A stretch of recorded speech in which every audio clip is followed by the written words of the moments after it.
10 rupees share. You know what is the cost of that share today? 1 lakh. Absolutely right. It's 1,30,000. Now that has only gone not because of any other thing, but only because of marketing. So you can take your company to any heights. No other departments can take, but only and only the marketing can take. That is the importance. So, challenges in the current era.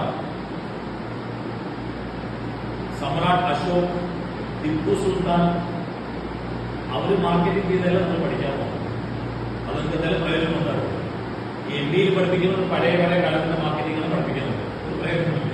What we are going to study is what?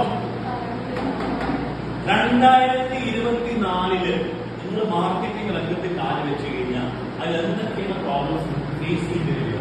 What are the challenges what we have in hand?